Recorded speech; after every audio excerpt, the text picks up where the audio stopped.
sommes allés à l'école, notre élite est incompétente, moi compris. Nous sommes allés dans une école qui fait de nous des gens corrompus. Nous sommes allés à l'école et cette école fait de nous des intellectuels qui ne savent rien. En réalité, parce qu'ils répètent ce que le maître a dit, mais pour eux-mêmes, ils ne savent pas. Comment est-ce qu'on peut faire la science si pour soi-même on ne connaît pas? Regardez le droit. L'agrégé de droit ne connaît pas le droit africain. Il passe son temps à répéter ce que l'autre dit et brusquement, il ne peut plus résoudre les problèmes de son peuple. L'économiste, il fait les taux de croissance, etc. Mais il n'est pas capable de comprendre l'économie africaine pour la faire fonctionner. En d'autres termes, plus nous allons à l'école, plus nous sommes bêtes. Vous comprenez, hein? Vous comprenez, hein? Cette chose est très sérieuse. Plus nous allons à l'école, et si nous ne faisons pas attention, nous devions plus bêtes que le fou du village. Il va arriver un moment où le fou du village sera plus intelligent que l'agrégé ou le professeur d'université. Faisons très attention.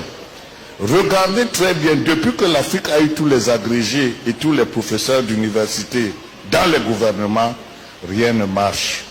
Les certifiés des indépendances là avaient de la dignité, de la puissance mentale. Ils avaient de la sagesse pour organiser les choses. Ils savaient comprendre l'humain. Mais nous aujourd'hui, plus tu vas à l'école, plus tu veux avoir les maisons. Plus tu vas à l'école, plus tu veux les milliards. Plus tu veux les milliards, plus tu crois que l'autre n'est rien. Plus tu as l'autre n'est rien, plus tu as le sentiment que tu peux le piétiner et le jeter en prison. Nous avons perdu jusqu'à notre humanité. Faisons très attention. Moi, quand quelqu'un me dit qu'il est premier en classe, j'ai peur. Parce que plus tu es brillant à l'école, plus tu es un répétiteur, plus tu es né pour suivre le maître. Remarquez très bien, tous ceux qui sont allés à l'école en général, ceux qui se disaient premiers de la classe, sont les plus médiocres dans l'organisation de la société. Ça, je le dis de manière claire. C'est la raison pour laquelle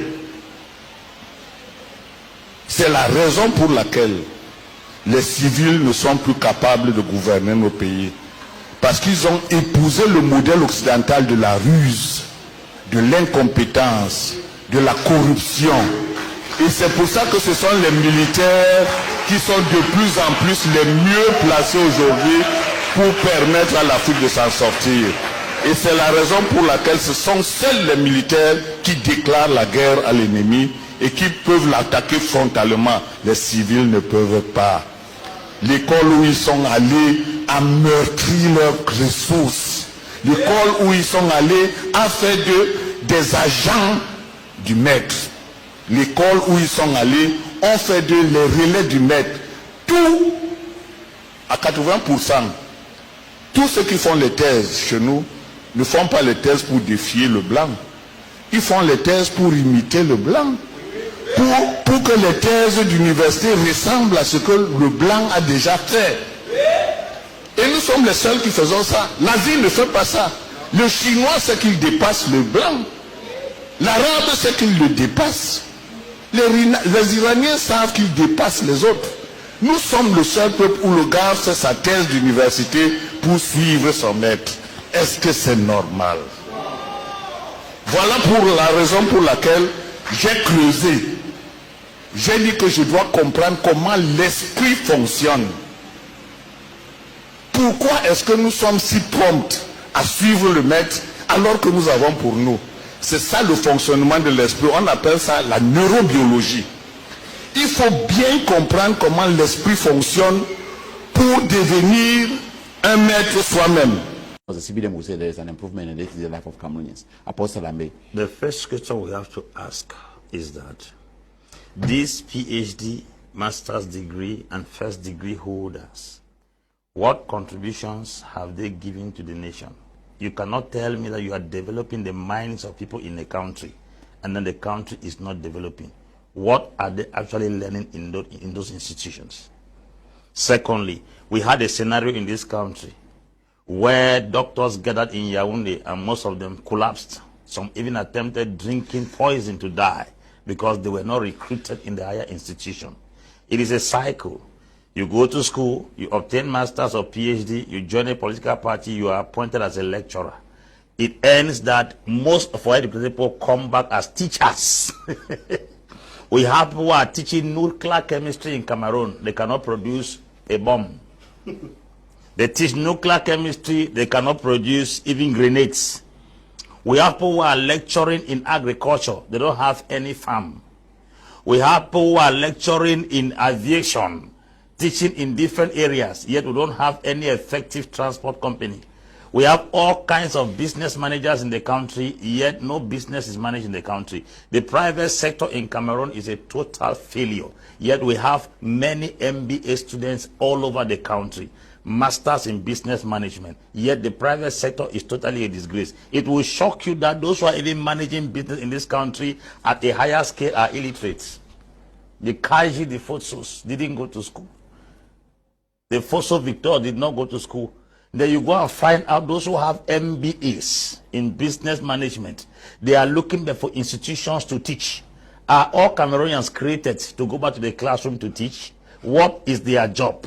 Job description. Secondly, President Paul Biya came to power as a youth. Today we have ancestors ruling us. I mean, living ancestors. In almost every strategic responsibility, you cannot find a young man there. National Assembly, I grew up and knew the President of National Assembly. My daughter, first daughter, is still telling me the same person is National Assembly. The person who heads the Senate is a retired individual who was grasped somewhere and he barely walks. We are talking about a constitutional council person who has been given an office that was created to make sure elections go free in this country. He was brought into that office. He saw it as a trophy, not an employment, as a breakthrough of the millennium. Now we have such persons in responsibilities. How do you expect a nation to continue for when the poor are ruling it are on wheelchairs? A nation that is led by people on wheelchairs, how do you expect the nation to gain speed? The people themselves cannot walk. How can the nation walk? Because in leadership we need energy, we need vitality, we need vigor to carry out leadership to an effective end. But that is not the case here. Now, when we talk about creating many institutions of learning, let us go to places like Europe and America. You will not find too many institutions. They have more of research centers where they come out with theses and hypotheses and come out with discoveries and inventions. You hear that Americans have gone to the moon, they have gone to the... We have all kinds of persons in different fields in this country. All they are looking for is to go back to a classroom and become a teacher. Is teaching the only job Cameroonians can do? How do you explain? You go to American facilities in the country, government-based hospitals, the stories there are something else. It's a shame. Now, when we come back to address issues that are very burning in this country, we are talking about things that are very, very serious that affect the life of every Cameroonian. Look at the way Cameroonians are traveling out of the country. Guineans who are close here don't go out of the country. One of the signs you will know a country is not well is the rate at which the people migrate. Because migration is movement from one place to another. In my own definition, is movement from an uncomfortable environment to a more comfortable environment. So if Cameroonians are going out of this country at a very high rate, it's only a sign that the environment is not comfortable for them to stay. Those are the things we have to put into considerations. Now, coming back to agriculture, like what Kikishi said, that we're talking about the Green Revolution.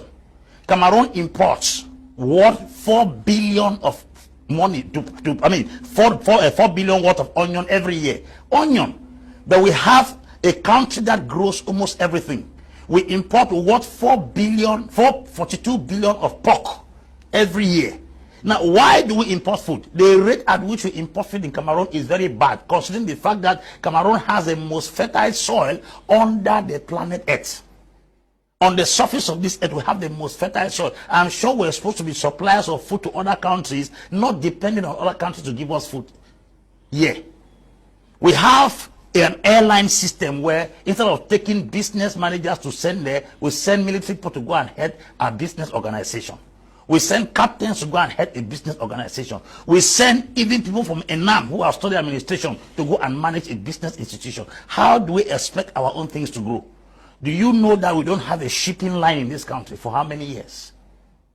How many years we don't have a shipping line in this country? That is to let you understand that we are limited. In the aviation sector, we are limited. In the maritime sector, we are limited. In the agricultural sector, which we think is our own strength, we are limited. Going to the place of administration, the people are leading us. They told us our youths of today are leaders of tomorrow. We have now become the elders of tomorrow, and the elders of yesterday are still leading us to today. What do you expect the generation who are coming forward to think? Anyone that grows in this country and sees the way the government is being run, they will start thinking immediately of going out of the country. Because a man cannot sit in an office from 1979 to 2021. Is it your father's ancestors too? That's the question we are asking. You are sitting here, you are Bo Elvis, and you have gotten a degree in journalism from many years ago. You are working. There is no hope that one day you will become director of CRT or so, because there are ancestors who are sitting there and they must die on the seat. There is no hope. So those are the things we have to put in consideration. Look at Canada, go to Finland, go to Denmark, go to Holland. You see the prime ministers in those countries are young persons. But they have given us the impression that until you grow old and have gray hair, you are not qualified to lead. I want to ask, is gray hair the curriculum vitae needed for leadership in this country? I rest my case. Thank you.